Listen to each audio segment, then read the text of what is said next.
In the heart of ancient Egypt, by the glittering shores of the Mediterranean, stood a building that represented the peak of human curiosity, the Great Library of Alexandria.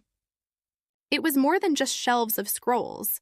It was the symbol of all human knowledge, ambition, and imagination.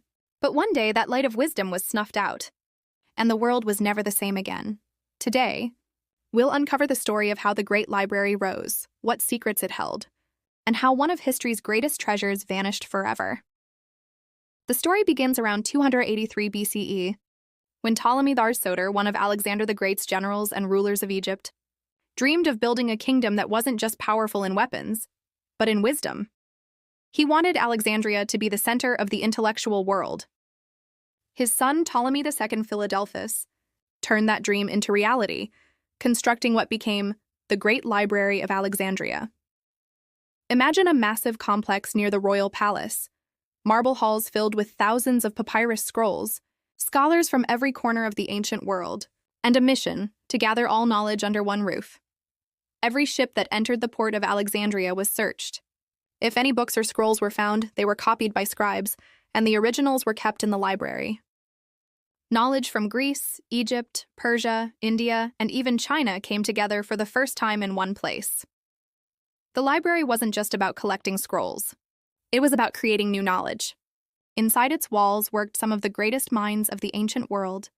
Euclid, who wrote The Elements, the foundation of geometry. Eratosthenes, who measured the circumference of the earth with unbelievable accuracy, using just shadows and math.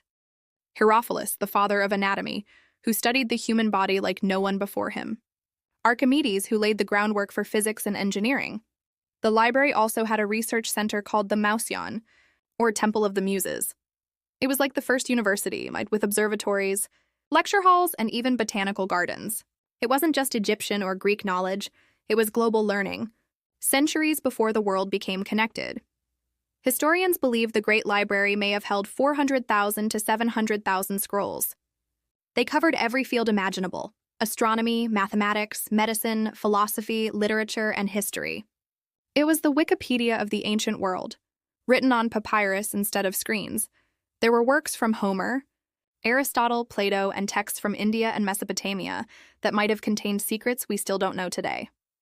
Some scholars believe there were even lost inventions and scientific theories that could have advanced human civilization by centuries, if only they had survived.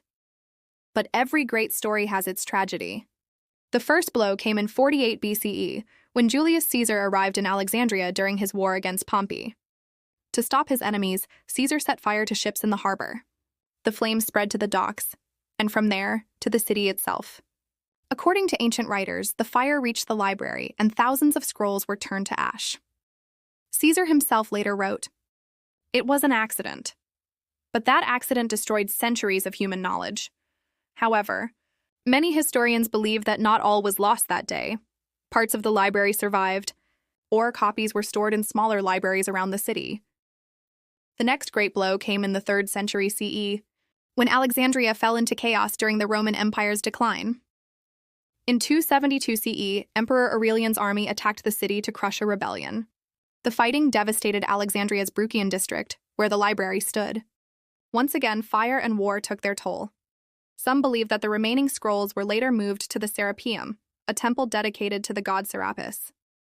That temple, too, was destroyed centuries later under Christian rule in 391 CE, when pagan learning was seen as dangerous. What little remained of the Great Library was erased forever. By the time the Muslims conquered Egypt in 642 CE, most of the library's treasures were already gone. Yet there's a story, perhaps a legend, that when Caliph Omar ibn al-Khattab was asked what to do with the remaining books of Alexandria, he said, "If they agree with the Quran, we don't need them. If they disagree, destroy them." Whether or not that story is true, it symbolizes how easily knowledge can be lost, not just by fire, but by ideology and ignorance. The destruction of the Great Library of Alexandria wasn't just the loss of scrolls.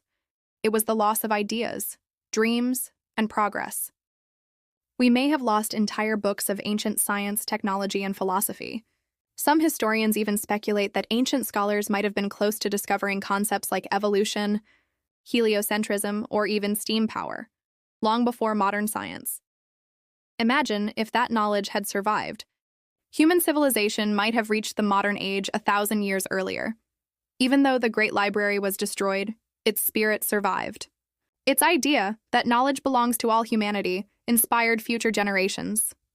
Modern institutions like the Library of Congress, the British Library, and the Internet itself carry that same mission to preserve and share knowledge. In 2002, Egypt built the Bibliotheca Alexandrina, a new library near the site of the original. It holds millions of books and digital archives, a modern tribute to the ancient dream.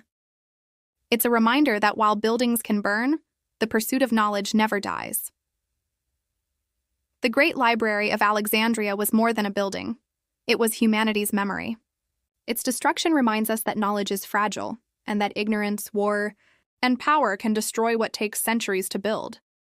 But it also teaches us something hopeful, that as long as humans keep asking questions, the spirit of Alexandria lives on, in every classroom, every library, and every curious mind.